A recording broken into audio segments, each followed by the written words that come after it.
Hello નમસ્કાર મિત્રો, દરેકનું હાર્દિક સ્વાગત છે મિત્રો. ધોરણ 10 જેની અંદર તમારા પાઠ નંબર છે 9 વન અને વન્યજીવ સંશોધન. મિત્રો સંપૂર્ણ નકશાપોથીના પાઠનું સોલ્યુશન આ વિડીયોમાં કરવાના છીએ. તે પહેલાં ચેનલમાં નવા છો તો ફટાફટ ચેનલને સબસ્ક્રાઇબ કરી તમારા મિત્રોને પણ વિડીયો અવશ્યપણે શેર કરી દેશો. મિત્રો આપણી ચેનલ પર તમારા ધોરણ 10ના તમામ વિષયના સ્વાધ્યાય ઉપરાંત નકશાપોથી, પ્રયોગપોથી વગેરે તમામ ઉપલબ્ધ છે. તો મિત્રો આવી જઈએ નકશા ઉપર, જેની અંદર ભારતનો નકશો છે. અભયારણ્ય અને રાષ્ટ્રીય ઉદ્યાનો આપણે જે છે મિત્રો દર્શાવવાના રહેશે. તો આપણે ભારતના નકશાની અંદર સરસ મજાના સુંદર અક્ષરે તમે જે છે સંપૂર્ણ દર્શાવેલું છે.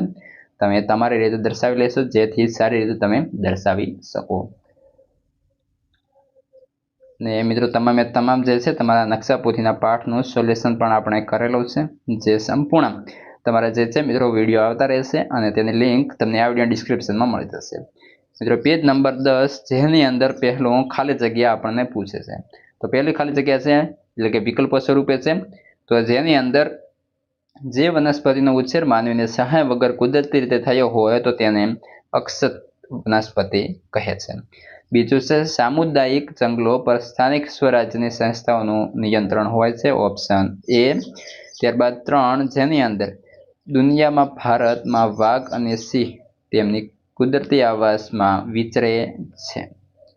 ત્યારબાદ આગળ વધીએ, ચોથા નંબરે છે શિયાળા દરમિયાન ગુજરાતમાં નળ સરોવરમાં યાયાવર પક્ષીઓ દૂર દૂરથી શિયાળો માણવા આવે છે. તો કે આવશે નળ સરોવર, જે મિત્રો અમદાવાદની અંદર આવેલું છે.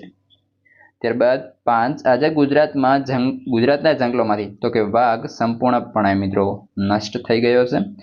6, ભારતના જંગલોમાંથી તો કે ચિત્તો નષ્ટ થઈ ચૂક્યો છે.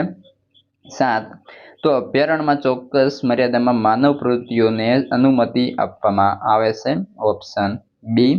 ત્યારબાદ 8, તો કે જૈવ આરક્ષિત ક્ષેત્રના ઘોષિત વિસ્તારોમાં તમામ પ્રકારની બહારની માનવીય ગતિવિધિ સંપૂર્ણપણે પ્રતિબંધિત હોય છે. તો ઓપ્શન એ એટલે કે જૈવ આરક્ષિત ક્ષેત્ર થશે. ત્યારબાદ આગળ મિત્રો ખરા ખોટાની અંદર પહેલું જોઈએ, જેમાં પૂછ્યું છે અનામત જંગલોની દેખભાળ સરકારી તંત્ર દ્વારા થાય છે. તો ખોટું. નિર્વનીકરણથી વાતાવરણમાં ઓક્સિજનની માત્રા વધે છે. તો ખોટું. જૈવ વિવિધતાની દ્રષ્ટિએ વિશ્વમાં ભારત 12મા સ્થાને છે. તો સાચું.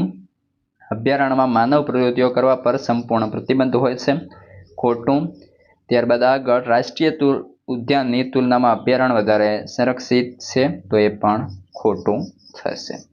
વધીએ છીએ આગળ, પ્રશ્ન 5, નીચેના પ્રશ્નોના 1-2 શબ્દમાં ઉત્તર લખવાનો છે. જેમાં પહેલું છે જેનો ઉછેર કુદરતી રીતે થયો હોય તે વનસ્પતિ. તો મિત્રો અક્ષત. કયા પ્રકારના જંગલો સીધા સરકારી તંત્રના નિયંત્રણમાં હોય છે? તો અનામત જંગલ. 3, કયા પ્રકારના જંગલોની દેખભાળ સરકારી તંત્ર દ્વારા કરાય છે? તો સંરક્ષિત જંગલ. 4, કયા પ્રકારના જંગલો પર સ્થાનિક સ્વરાજ્યની સંસ્થાઓ નિયંત્રણ હોય છે? તો મિત્રો આવશે સામુદાયિક જંગલ. ત્યારબાદ દુનિયાના કયા દેશમાં વાઘ અને સિંહ તેમના કુદરતી આવાસમાં વિચરે છે? તો ભારત આવશે. ત્યારબાદ આગળ, જેની અંદર ભારતના કયા રાજ્યમાં એક સંઘીય ભારતીય ગેંડા હોય છે જોવા મળે છે? એટલે કે પશ્ચિમ બંગાળ. કોની રચના આંતરરાષ્ટ્રીય માપદંડો અનુસાર કરવામાં આવે છે? તો કે જૈવ આરક્ષિત ક્ષેત્ર.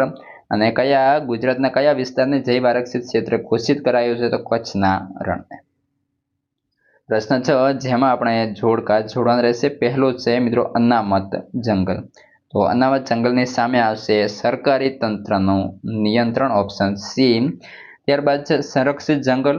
તો ઓપ્શન ડી એટલે કે કેન્દ્ર સરકારની માલિકી. 3, સામુદાયિક જંગલ. તો આવશે ઓપ્શન ઈ, સ્થાનિક સ્વરાજ્યની સંસ્થાઓનું નિયંત્રણ. અને 4, ખાનગી જંગલ. તો તેમાં આવશે બી એટલે કે વ્યક્તિગત માલિકી. આગળ વધીએ, વાઘ પરિયોજના. તો વાઘ પરિયોજનાની અંદર આવશે ઓપ્શન બી, દેશના કુલ 44 ક્ષેત્રો છે. ત્યારબાદ આગળ છે મિત્રો હાથી પરિયોજના. તો આવશે ઓપ્શન એ, 26 સંરક્ષિત વિસ્તારો છે. એક સિંગી ગેંડા. તો ઓપ્શન ડી, અસમ અને સુંદરવન. ઉપરાંત ગીધ. તો આવશે કુલ 9 પ્રજાતિઓ. પ્રશ્ન 7, જે અંદર યોગ્ય વિકલ્પ પસંદ કરી આપણે લખવાનો રહેશે. પહેલો છે વહીવટી હેતુસર જંગલોના પાળેલા પ્રકારો કયા એક પ્રકારનો સમાવેશ થતો નથી? તો વર્ગીકૃત. 2, સ્થાનિક સ્વરાજ્યની સંસ્થાઓ છે એનું નિયંત્રણ હોય તે જંગલો. તો કે સામુદાયિક જંગલ.